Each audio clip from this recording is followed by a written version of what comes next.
Okay, so let us now move on to the next sutta. And again, we're going to carry on the theme of freedom from a variety of things. And the next one is about violence and conflict and the nature of the world. And obviously then the counterpart is the freedom or the liberation from that, the worldly ways. So this sutta I have been looking at quite a lot in recent times, and it's a nice one. It's a more a poetic sutta, and it's nice in the Dhamma to kind of mix a bit of poetry and prose.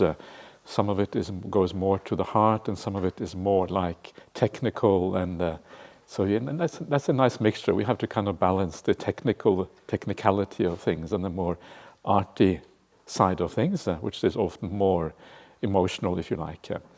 So this is one of those more poetical suttas, and it's called Taking Up of Arms, and it begins as follows. This is only the first part of the sutta, and it's the part that is kind of most interesting from this point of view, because it talks about the problems of existence. And it goes as follows. Actually, before I get into it, it is from the Sutta Nipata. Sutta Nipata is like just a collection of discourses. And this is the fourth chapter called the Atthakavagga. Attaka means the chapter of 8, Atthakavagga, and sutta number 15. This is part of the Khuddaka Nikaya, the small collection, the short collection, which is the largest collection of all. That's usually how things get very confusing after a while, but anyway, that's how it is. So this is how it goes. A peril stems from those who take up arms. Just look at people in conflict. I shall extol how I came to be stirred with a sense of urgency. I saw this population flounder like a fish in a little puddle. Seeing them fight each other, fear came upon me. The world around was hollow, all directions were in turmoil. Wanting a home for myself, I saw nowhere unsettled. But even in their settlement they fight, seeing that I grew uneasy. Then I saw a dart there, so hard to see, stuck in the heart. When stuck by that dart, you run about in all directions. But when that same dart has been plucked out, you neither run about nor sink down. So this is again, interesting, because this is the Buddha to be. Before the awakening of the Buddha, this is how he looked at the world, and this is what he saw, and this is kind of what gave rise to his decision to go forth and try to find a solution to the problems of the world. So this is kind of his justification, if you like, for going forth, or his motivation, the sense of urgency that kind of gripped him because of that.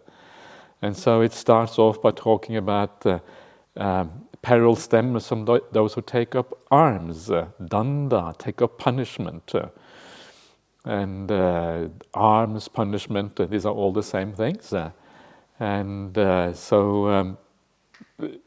Punishment in the world, arms in the world, this is kind of what we see all the time around the world. The world is always full of these kind of things.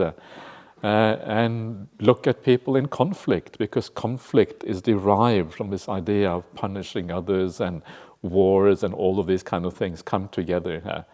So peril, bhaya, is fear. Fear comes from these conflicts.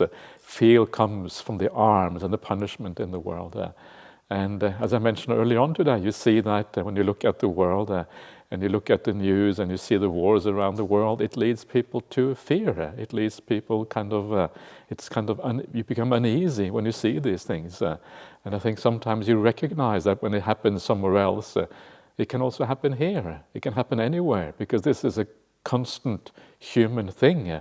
All human beings are capable of these things, and it doesn't just happen in the Middle East or wherever. It happens everywhere. Wherever there are human beings, these conflicts happen. This is part of the nature of human society, and you can't really get rid of it. This is one of those kind of fundamental understandings of the Buddha when he analyzes the conflict and the problems in the world, and he analyzes it. It's all rooted ultimately in the sense of I am, the sense of identity. This is the root of all the problems. And because that is a given in the world, it's always going to be there, it means you're always going to have conflict. You can maybe reduce it a bit, or it can get worse, but you can't eliminate it completely. And that's kind of a bit yucky, isn't it? It's kind of, you like to have a world that is perfect, you like to kind of have a utopian society where everything is kind of nice, where everyone looks after each other, and people live well, they live happily. That's kind of part of what we try to do, is to do that by having good systems of governance that lead to these kind of things. And you might think that it will be possible, because we all want to live in peace. Everyone wants these things. And yet the Buddha shows that actually it is impossible. It can't be done. The nature of the world, that there must always be conflict, there must always be problems, there must always be wars probably, violence, all of these things, they are built into human society. So this is what the Buddha is starting to realize here. And then he says, I shall extol how I came to be stirred with a sense of urgency, how he's got this feeling, I got to do something about this now. I saw the population flounder like a fish in a little puddle. You flounder like a fish in a puddle, thrashing about, trying to escape its little puddle, but of course there is no escape from that puddle for a fish. It's caught there. And sometimes I think it's useful to think of the world as a little puddle.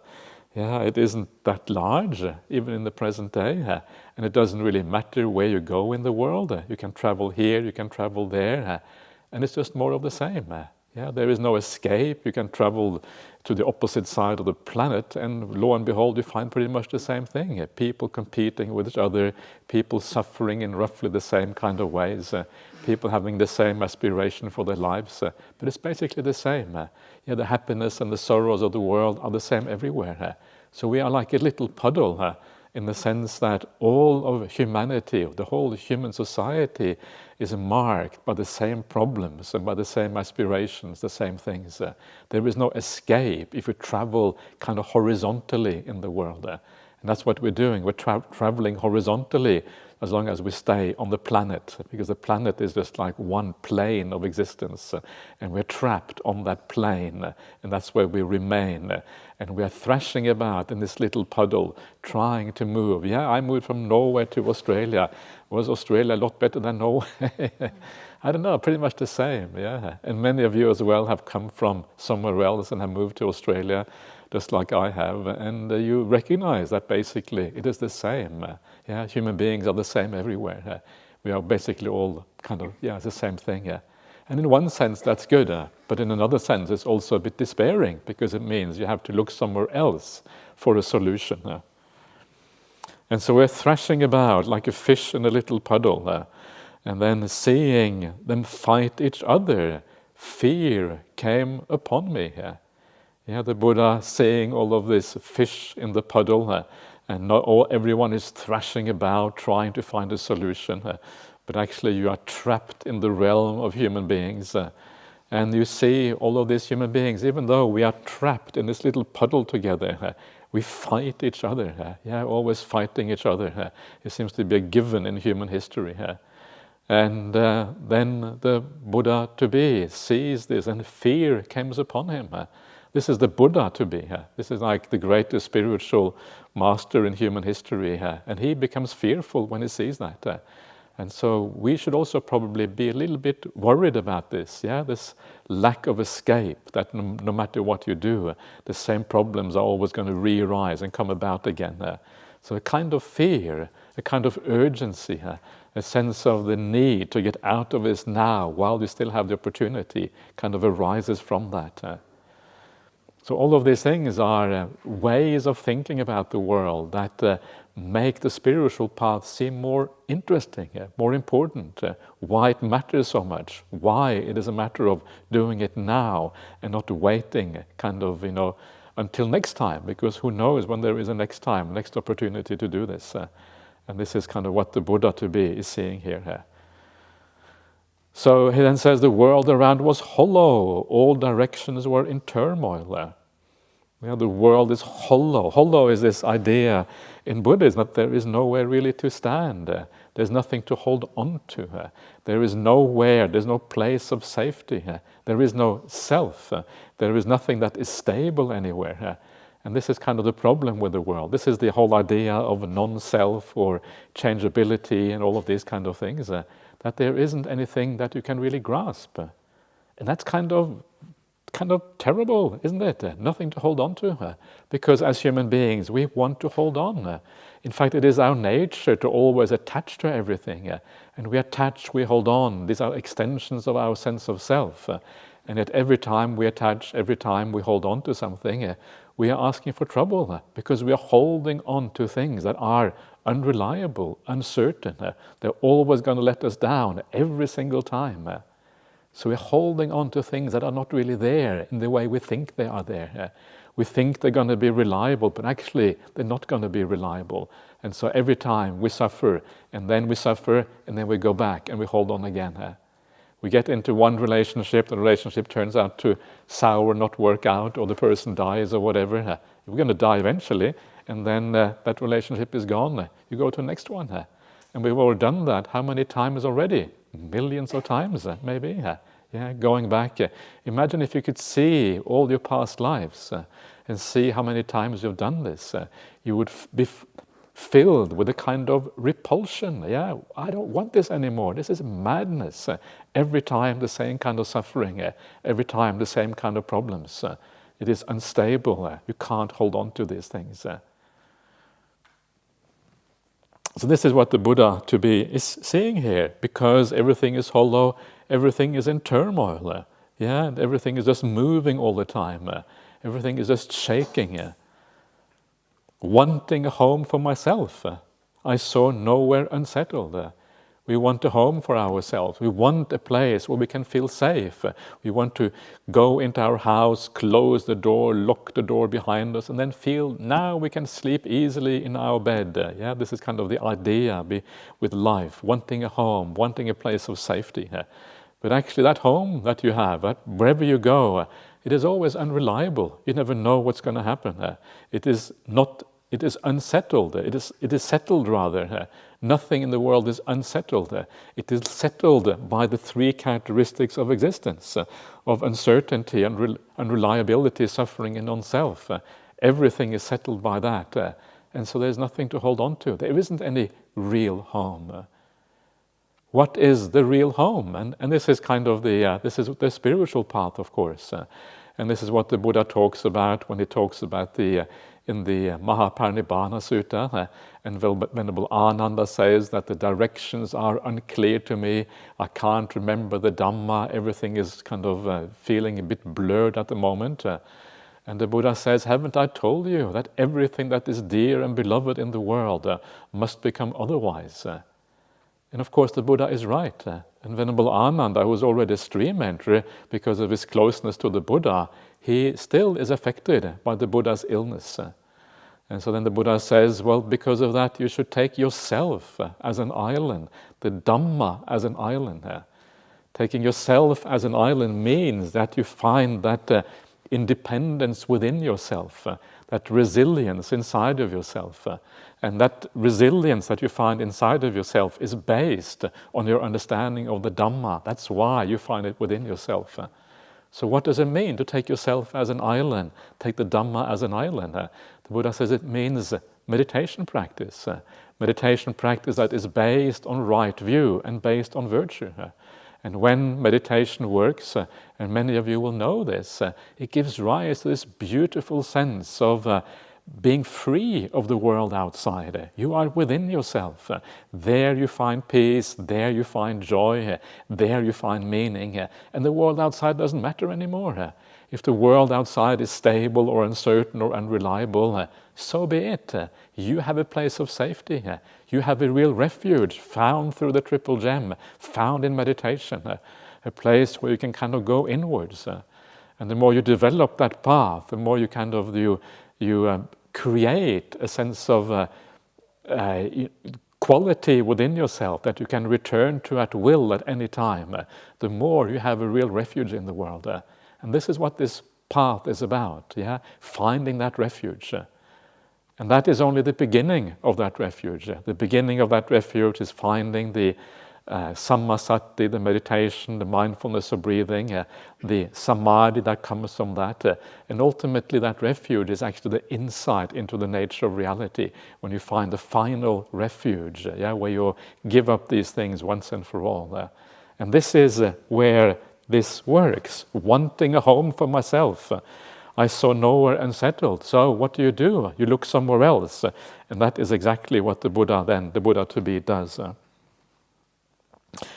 So even in the settlement, they fight. Even when you try to settle, even though nowhere is unsettled, you try to settle down, you fight. And the Buddha says, I grew uneasy. Uneasy. I think arati, is the word here for uneasy. Just check that very quickly. Arati, yes, arati. So you grow uneasy, or you grow discontent or dissatisfied, might be the right word here. You're dissatisfied. Why on earth am I going to carry on with this? And then he started to look for the solution. And of course, looking for the solution, he saw the dart. The dart in the Dhamma is always craving, the craving stuck in the heart, which is so hard to see, because we think that craving is our friend. We identify with craving. We think craving is going to give us happiness, because then we go out seeking for the things in the world that we crave for, and we think it's going to be positive for us. We identify with the doer, and craving is what makes us do. And so we feel alive when we do, when we follow craving. It makes us feel good. This is why it is so difficult to see that this is a problem. If you have no craving, surely life gets really boring, right? If you have no desires, what are you going to do? Sounds terrible. You're just going to sit there, grey, boring, dark. There's going to be really, really so much dukkha. But actually, that is misunderstanding what this means. Because when you take away the craving, all of these positive qualities are given the opportunity to arise. It's like you're removing the negative things that shade or block out the good qualities. And so by eliminating the negative things, the good qualities get an opportunity to shine. They come out and they become very clear when you do that. And so this is part of the problem. We've been looking for happiness in the wrong place. We need to remove the things that seem to be useful, but turn out to be problematic. So when stuck by that dart, you run about in all directions. When you are struck by craving, you run around in all directions. You are the slave to craving. Craving is a slave driver. Craving says, go here, and you say, yes sir, yes ma'am, I will do exactly what you say. And so you run around, and then what happens? Then you die. And then when you get reborn, you keep on running again. You hit the ground running. Yay! Running. And what happens then? You die. You get reborn. You run and run. Where are you going? You're going nowhere. Running around in circles, thinking that you're doing something useful.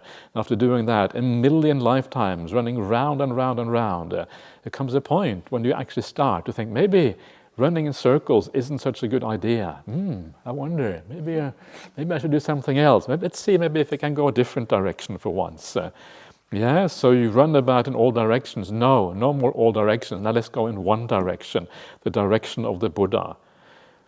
So when that same dart has been plucked out, finally you get rid of that craving, then you stop running around. You stop being restless. You stop being the slave to craving. There's nowhere to go, you realize. Happiness is to be found when craving stops. You go inward. You let go of craving and you go into samadhi, and you find the meaning of life right there in the deep samadhis, the blisses where you are perfectly content. You don't want to do anything else in the whole world except sit on your bottom right here in Jhana Grove, and you don't move. That's all you do for the rest of your life. That becomes what life is about. You neither run around nor do you sink down. You don't get depressed either if you have no craving. You don't sink down. It's not a negative thing. It is a positive thing. It is the highest happiness you can achieve. So this is another insight of the Buddha, another kind of trap, an imprisonment, that we don't really understand, that we are imprisoned in the world in this way. It's very hard to see this because we are so used to the world around us. We wake up to the world, we go to sleep to the world. It is always there from the moment we get born until we die. It's almost always the five senses are operating. But you get a glimpse of the danger of the world. It becomes more clear when the world goes wrong. And you start to worry about it. Maybe you get depressed or sad about it. And if you get depressed or sad about it, you see the downside becoming more clear. So use these opportunities. Use the opportunity when you see the wars on the television screen. You see the refugees everywhere, people trying to find a place where they can live, running away from their own countries because their own countries are so terrible. When you see the natural disaster, when you see all the problems in the world, use that as a sense of urgency. Use that to understand why the spiritual path is so important. We need these reminders. These are the Devadutas. These are the messengers from the gods. When you had that little spot on your face, someone mentioned the spot on the face the other day. That's a Devaduta, that's a messenger. Don't kill the messenger. This is what we always do. We always kill the messenger, right? That's kind of the wrong idea, to kill the messenger. Leave the messenger. Thank the messenger. Thank you, messenger, for bringing such an important message. This is a sign that there are other things in life that are more important. This is kind of the whole point of this. And all of these messengers are always there. So instead of lamenting and being sad at the state of the world, say, thank you for sending the messenger. Now I know what I have to do. Now I know my priorities. Now I know what is important. And this is kind of the right way of thinking about this. And so this is kind of a very hopeful way of looking at the world. Instead of kind of succumbing to all the downside and the problems. So many people do that in the world these days. You hear about people getting depressed and sad, the younger generation is not seeing a positive future. But the future is always positive. You can always make a good future for yourself. It's just because you have wrong view that you think that there is no good future. There is always a good future to be had. You just have to live well. And if you live well, you have a good future right here and now, because you're going to still have a good life. Even if there's war around you, if you are a good person, you're going to find meaning. You're going to find happiness there. Let alone the longer term future, the future when you get reborn, the future when you move on somewhere else. That is definitely going to be beautiful if you live well. And so the future is always going to be good for good people. So there's no need to despair. Such a wonderful message. The Dhamma takes you out of that despair of everyone in the world, and instead you understand that there is a solution here. There's always a solution. Yay, a solution. Thank you, Buddha, for pointing it out. Thank you for showing the way. Then you're on the right track. And this is what this is about. The freedom versus the entrapment of the world. This is kind of the what this sutta is about. It then goes on and it talks about the path of practice to get out of this problem. So this, in a sense, is the right view. And then the sutta carries on talking about the practice from in a number of beautiful verses. And the last verses are about the arahant, the one who is free from all of these things. And it carries on like that. I haven't really brought that in here. It's all kind of very nice, but it's maybe not quite as relevant, so I left it out.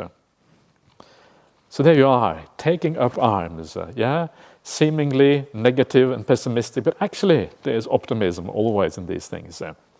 So now we're going to move on to the next sutta, which is called Worldly Conditions, Loka Dhamma. Loka means the world, Dhamma means like, it can mean a number of things, conditions, or phenomena. I prefer the word phenomena, worldly phenomena. Condition to me is too much of a cause. It's something that causes something else. A phenomena is just the way things are, just the way the world is. And this sutta is found in the Anguttara Nikaya Numerical Discourses, chapter 8, the chapter of eights, and sutta number 6.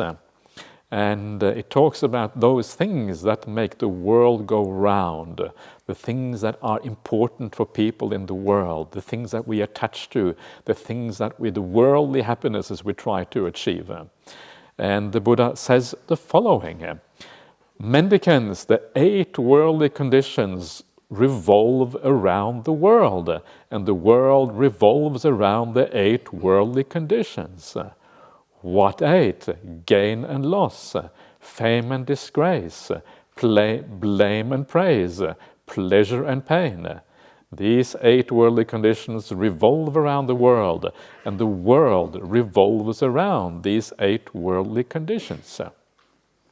So these are the things that are important. These are kind of worldly things, worldly happinesses. These are the sort of things that most people try to achieve. These are the things we try to achieve on the one hand and to avoid on the other hand, the positive and the negative here. So gain and loss, that just means usually material gain, things, stuff, and loss is obviously the loss of that stuff. And it's good to have stuff because you can give it away. That's the most kind of important reason for having stuff. You can give it to others. That's of course, you have to be comfortable as well, but that is one reason why it is nice. I remember one monk, he once told me that, what did he say? Something about an inheritance. Some of his family members had kind of got this large inheritance and they didn't really want it or whatever. But that's kind of a nice thing to get a large inheritance. If you have lots of money, you can give lots of money away. You don't have to worry too much about having too much money. So it can always be put to good use. Anyway, then you have fame and disgrace. This is yasa and ayasa. And yasa means fame or a good reputation, if you like. Similar kind of thing. It's not exactly the same, but it means something in that area, fame or good reputation. And ayasa is like the opposite or the inverse. It can mean disgrace, but it can also mean like obscurity. You want to be famous, you want to have a good reputation, but actually instead you just you fade away into obscurity. No one knows about you. No one don't have a reputation. No one knows anything, and it's kind of terrible. But probably it means more like having a good reputation or a bad reputation. Fame and disgrace is, I think, the more likely meaning here. Blame and praise. We know how important that is to many people. Don't want to be blamed, but you want to be praised. And then you have pleasure and pain. And pleasure and pain here means like the worldly pleasure and pain. The pleasure and pain of the 5 senses. That's what it refers to. It does not refer so much to the spiritual pleasures, because those are the things we want to develop, obviously. So these are the 8 worldly dhammas, the 8 worldly phenomena. And so the question then is, how should we relate to these things? And then the Buddha talks about how the ordinary person relates to them, and then how the Aryans relate to these 8 things. So an unlearned ordinary person encounters gain and loss, fame and disgrace, blame and praise, and pleasure and pain. And so does a learned noble disciple. What then is the difference between a learned noble disciple and an ordinary unlearned person? Everyone meets with these things. That's just the way the world is. You can't avoid that. But how do we relate to these things? That, of course, is the interesting question. So the Buddha is kind of asking them a question. It's this good kind of the kind of a teaching technique, pedagogic technique, or whatever it is. And they said, as just like they said last time, they say our teachings are rooted in the Buddha. He is our guide and our refuge. Sir, may the Buddha himself please clarify the meaning of this. The mendicants will listen and remember it. Well then, mendicants, listen and apply your mind well. I will speak. Yes, sir, they replied, and the Buddha said this. Mendicants, an unlearned ordinary person encounters pain. They do not reflect, I have encountered this, gain. I have encountered this gain. It's impermanent, suffering, and perishable. They don't truly understand it. That's true, right? If you encounter gain, if you gain something nice, you get a fancy new car, the first thing you don't think is not, this is impermanent and suffering. That's kind of the last thing you would think, yeah, when you get a new car. You get a nice new house. Wow, so nice, have all of these various rooms, and it's kind of nicely made up and painted with beautiful furniture. You would never think it's impermanent and suffering. Or you get into a new relationship, you don't think it's suffering when you get into a new relationship. You would never enter that relationship if that's what you thought, yeah? So this is the gain in the world. And of course, almost everybody thinks about this in the wrong way. I must admit, when someone gives me some nice coffee, I tend also to kind of forget that it is suffering and impermanent. It's very easy to forget that. And so, so this is this is so counter to the way the world thinks about things. But the point is that it is impermanent, it is unreliable, it is uncertain.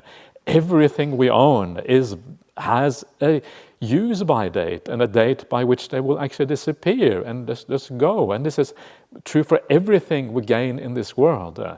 Eventually it has to go. Yeah, I remember a few years ago, we had these terrible bushfires here in Perth, not so far from here actually, and one of the little villages down on the flat kind of burned down completely. And you could see people on the front of the newspaper, they were kind of wailing, and this terrible, their house had burned down, all their belongings had gone, and they were just in terrible suffering, basically. And you can see why, you can understand that. I don't really blame them for that. They didn't have any kind of higher spiritual calling or anything like that. They were just ordinary people. And yes, it is suffering. And when you see that, you see how attachment to your belongings actually does lead to suffering, because down the track it will get lost. And everyone is going to die one day, and at the very latest it will all go when you die. And so if you are too attached when you die, what's going to happen? It's going to be really hard to die. It's going to be really difficult because you don't want to go. You want to hold on to your things. You are owned by your things. You don't own the things anymore, they own you, and you can't let go of them. That is the issue.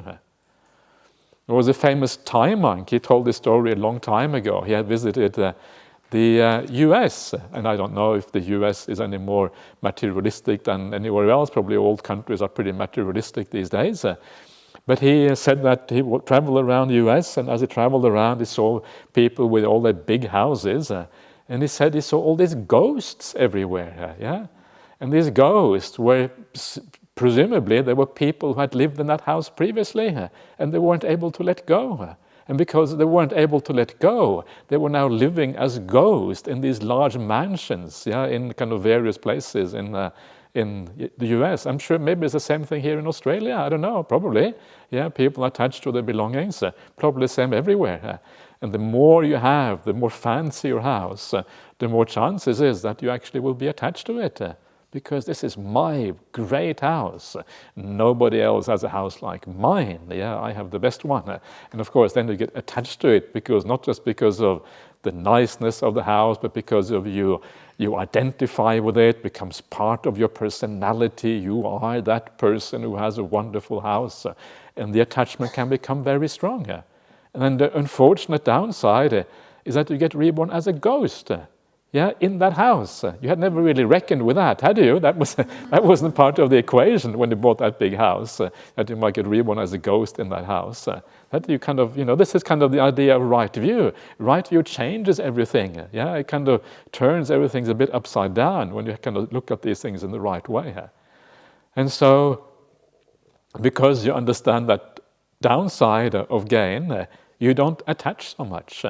You don't grasp onto these things so much. You let go a little bit. You understand that there are other things in life that are far more important than this gain that you have. Instead of buying a Ferrari, you buy a beat-up old, what is the worst kind of car you can get? We shouldn't kind of, say bad things about certain cars, but anyway, whatever, it is kind of a cheap old car, 10 years old or whatever. Like some of the cars we had in the monastery, we had some really nice beat-up old cars in the monastery, and they gave them away. I was really upset when they gave away those cars. We had some 30-year-old Suzuki that was really kind of cool car, and I really liked that one. The windows didn't work, nothing worked. You had to open the door from the outside. It was kind of absolutely, but it still ran. It still kind of went forward when you pressed the accelerator. That was kind of all that mattered. So, and you don't really get attached to those kind of cars. Yeah, they're very easy to give up. Yeah, anyway. So, so you look at the world in a different way here. And one of the beautiful ways that I always mention on these retreats that the suttas talk about, the way to look at the things that are so-called your possessions, never think of them as yours. Always think of them as borrowed goods. Everything is borrowed. Why? Because borrowing reminds you that you have it for a while. You only have it for a while, and then you have to give it up again. So when you have a car, you should think of it a bit like a rental car. Yeah, you're renting it for a week, and if you think in your mind the difference between owning a car and renting a car, there's a different feeling. There's a different perception. Yeah, you look at those things differently. And so you should think more about things as rented things. You have them for a while, then they're going to have to go back to the owner again. The owner is nature. The nature will reclaim it. When impermanence comes and kind of arises, it will reclaim its own, which are all the things that you think you own, but you never actually really owned in the first place. They were just something that was temporarily in your custody, and then you have to kind of give it up again. So this is the right way of looking at things. And then when you lose things, that's the next one that comes up here. When you encounter loss, it's the same thing. That too is kind of impermanent and suffering and non-self. It's just the opposite side of gain and loss. You expect to lose things. You expect these things to happen. You expect that things will go. And then when you lose something, you don't wail so much, you don't lament so much. It is not so important to you. You kind of had anticipated that to happening in the first place. Why? Well, because you understand the nature of things. And this is the idea here. This is the idea of right view. You look at something else for real sustenance in your life. And then you do the same thing for fame and disgrace, or for having a good reputation or having a bad reputation. And if you have a good reputation, you know it is uncertain. How long are you going to have a good reputation for? It may not last that long. And even if some people you have a good reputation with some people, there's always going to be some people who you don't have a good reputation with. It's no such thing as everyone liking you. That's impossible. Even the Buddha wasn't liked by everybody. There were people who were blaming the Buddha. So guaranteed not everyone is going to like you. Sorry, or me, or anyone. That's kind of the way it is. No one is liked by everybody. We all kind of have a bad reputation somewhere and a good reputation elsewhere. And this is the way it is. So don't go looking for a good reputation. If you look for a good reputation with people, then you are going to not live with integrity. You're not going to live with integrity because you're always going to have an ulterior motive for the things that you are doing. The whole purpose of Buddhism is to live with integrity. The purpose of Buddhism is to live a moral life. But if you want to be liked, if you want other people to give you a good reputation, sometimes you're going to do things because you want to be liked and not because it is right. And this is really, really important. And this is very difficult to do because we are social beings, because we belong to society. There is a degree to which we want to be accepted by other people. It's very hard to live with full integrity. The good news is that if you are a good person, if you live well, if you have metta, if you have a compassion for the world, and generally people will like you anyway. So it means you don't have to worry if other people like you or not. You can let that go because it will take care of itself if you are a compassionate and kind person. That's the kind of the upside of this. But you should not be upset then if some people don't like you. It doesn't matter if you have a bad reputation with some people. It's fine. And usually the people who will blame you if you are a good person, they are not really worthwhile having as friends anyway. Who cares what they think, right? That's kind of the point here. The same thing with praise and blame. Are we, how much of a, how keen are we on getting praised by people all the time? How keen are we on avoiding blame? The thing is that it's so random. The people who praise us in the world, do they know anything about what is really valuable anyway? They praise you for stupid little things. They praise you for working really hard. And it's just a way of making you work even harder in the future. Yeah. You are, wow, this is a really good job. Yay, well done. Yeah, well, marvelous. And then you feel trapped by that praise. And now you have to prove yourself that you are going to be equally good in the future as you are now. It's a trap to be praised. It's dangerous. Yeah, you can see how that kind of catches you in a certain way. And what are they praising for you anyway? Not really important things. Who cares if you're doing that job well or not? It doesn't really matter. Yeah, this person who tells you, do they really know what is truly praiseworthy in the world? They haven't got a clue what's truly praiseworthy here. And so what you should really worry about is if the Buddha praises you.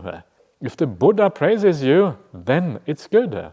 So if you read the suttas and the Buddha says, that, you are doing something according to the way the Buddha spoke, then the Buddha is kind of indirectly praising you for living well. Not that the Buddha would praise you too much, because the Buddha probably realizes the danger of praise as well, and so he praises you a little bit. It's like with Ajahn Brahmali, he doesn't really praise people all that much. Sometimes he will, but often he doesn't. He is just kind of kind to you, and you feel accepted by him. You feel that you are valued by him, not because he praises you, just the way he treats you. He treats you with kindness, with care, and that is really the right way of being with people, treating them in a good way.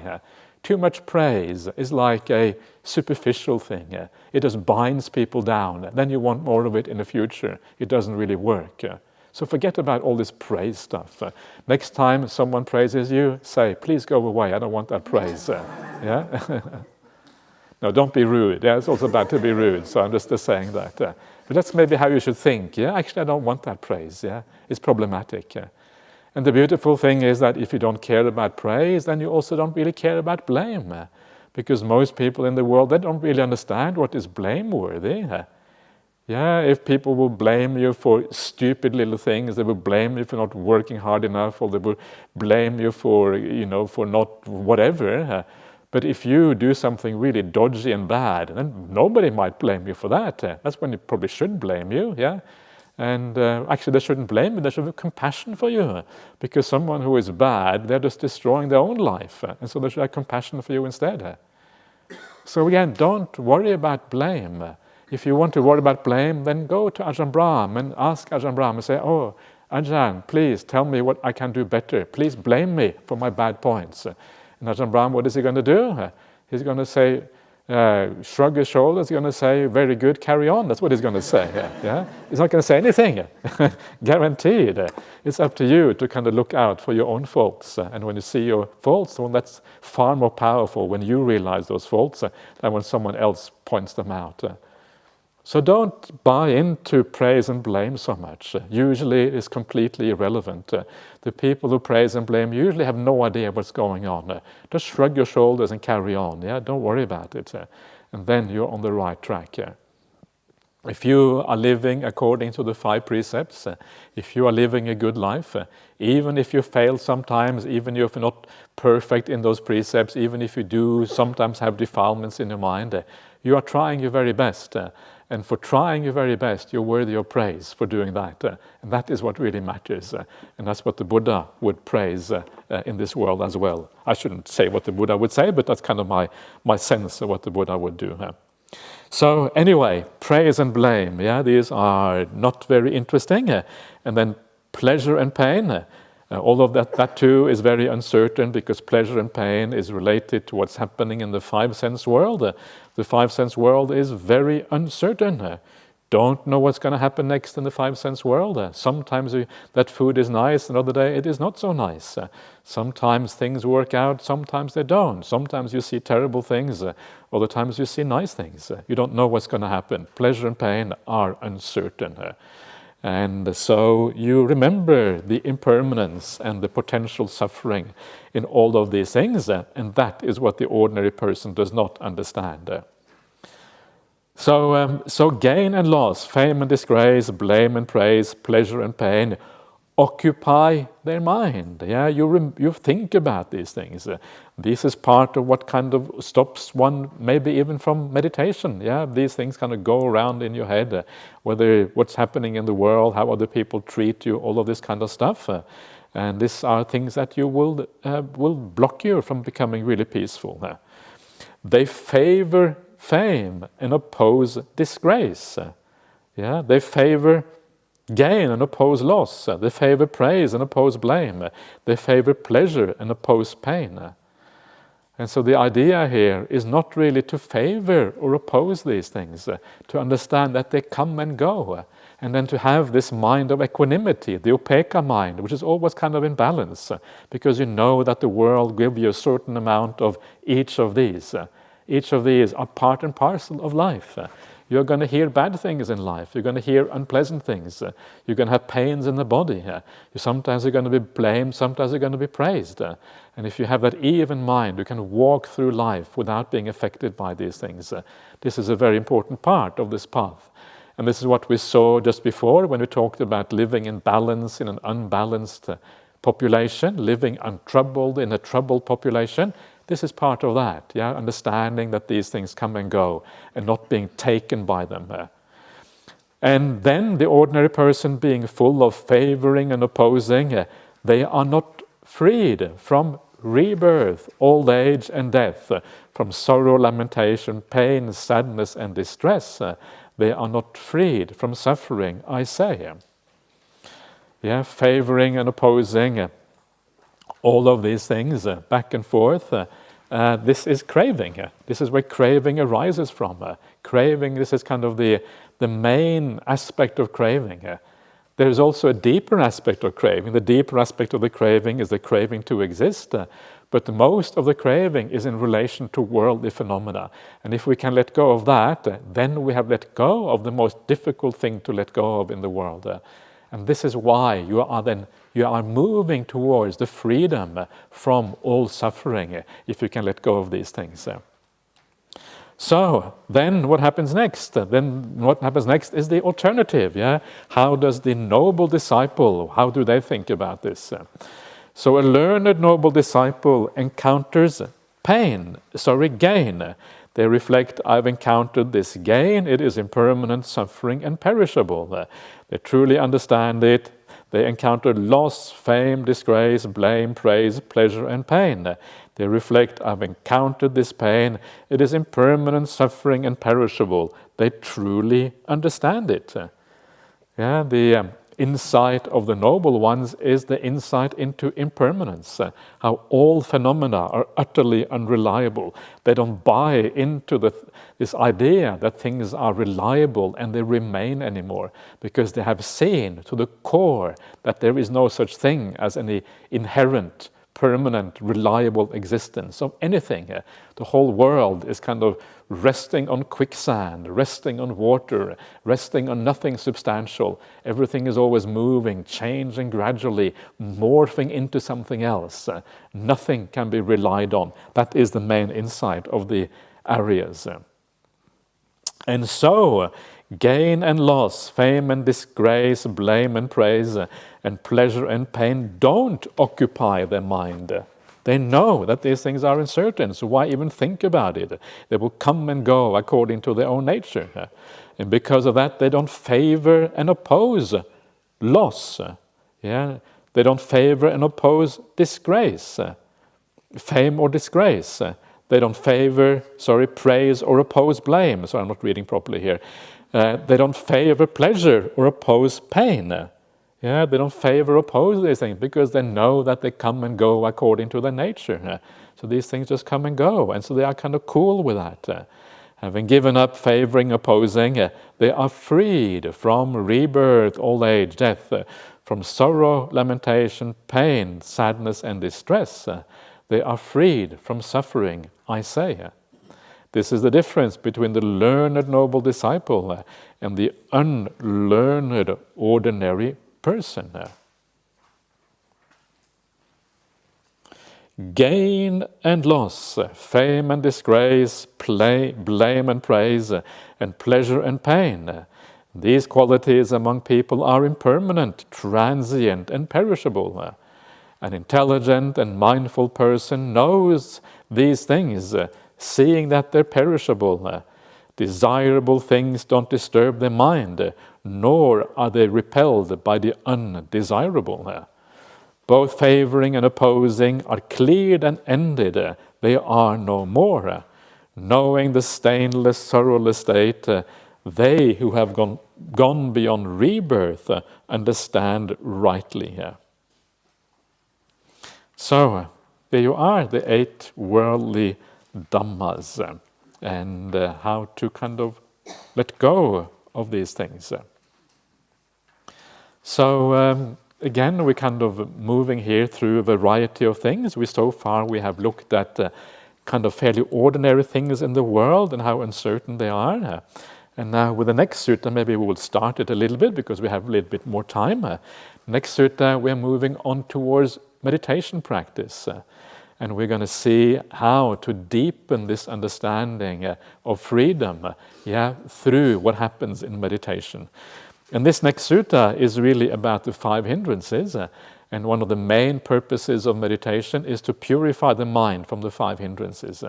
When you watch the breath, that is essentially what we're doing. The mind is gradually emerging from the defilements and the things that hinder us from actually becoming truly peaceful. And these 5 hindrances, they are obviously a kind of bondage. They are a kind of imprisonment. And that is kind of the message of these 5 similes that we have here, the 5 similes for the 5 hindrances. So let's have a quick look at this. We don't need to spend too much time on this. I think it is fairly clear what is going on. So here we have the Majjhima Nikaya, MN, the middle-length sayings of the Buddha, Sutta number 39, and is known as the longer discourse at Assapura. Assapura is horse town. Assa is horse, Pura is like a town or a city. Suppose a man who has gotten into debt were to apply himself to work, and his efforts proved successful. He would pay off his original loan and have enough left over to support his partner. Thinking about this, he would be filled with joy and happiness. So, as we shall see at the bottom here of this one, debt is like sensual desire, or the sensual world. All the sensual desires we have, you have a debt when you have that sensual desire. And the reason is because you attach to things. And when you attach to things, those things are going to have to disappear one day, and then you will suffer. So it's like you have a debt to pay off, a debt of suffering, that one day you're going to have to pay off. But then you apply yourself to work. And of course, in the Dhamma, that work is the work of sense restraint, the work of letting go of things, the work of meditation, all the 8 factors of the Noble Eightfold Path. And as you do that, you overcome that desire for things in the 5 sense world. And when you overcome that, then you have paid off your debt. And not only have you paid off your debt, but you have enough left over to support a partner. So you gain some extra joy, some extra kind of happiness. Something more comes out of this. And then when you think about that, and you don't even have to think about it so much, the natural consequence of that is the joy and happiness that you find in meditation. And so the emerging from the 5 sense world is a kind of freedom. Freedom from debt. Coming out of the 5 sense world, not only coming out of it, but coming specifically out of attachment to that world. That is what this really concerns. And then you come out of debt, you are liberated, you understand that you have been in prison all of this time, and now finally coming out of that prison. Ajahn Brahmali has this delightful simile that being in the 5 sense world is like, you can choose this, you can choose that. And that is like painting your prison cell. You can choose apples or oranges. It's like painting your prison cell orange or green. If you choose an apple, you paint it green. If you choose an orange, you paint it orange. And it's like painting our prison cell, but we're still in prison. That choice you have between an apple and orange is kind of irrelevant. That choice you have between a Ferrari and a beat-up old Lada, you know the Lada, the famous Russian cars that are made back in the, I'm not sure if they still make them probably. Yeah, you can choose between a Ferrari and a Lada, so which one would you want? I'll take the Lada, thank you very much. Yeah, that's kind of, maybe that's preferable in this case. But anyway, it's just the same prison. Yeah, the Ferrari and the Lada, actually the difference isn't that great. You want to leave both of those behind and not have any kind of vehicle, yeah? Or having some other kind of vehicle. And this is the idea of leaving behind that five-sense world. Yeah, this is kind of what it kind of comes down to, getting out of prison. Why is it prison? The five-sense world, because it is very limiting. The mind is not really expansive. The mind is trapped by the five senses. The five senses limit the ability of the mind to really expand out and feel very positive feelings. The amount of feelings that you can get from the five-sense world is very limited. So when you leave those behind, you allow the mind to expand, to become enlarged, to feel powerful feelings that are far more profound and beautiful than anything you can ever feel in the five-sense world. So the five-sense world is like a trap. And so we want to let go of the world. What we have to do is we have to, instead of kind of going across and going off to China and see the Great Wall of China, go to Paris and see the Eiffel Tower.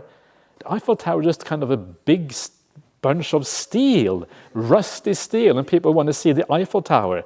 Have you ever been to the Eiffel Tower? I've been to the Eiffel Tower. Don't go there, I warn you. It is not worth it, yeah? It is nothing.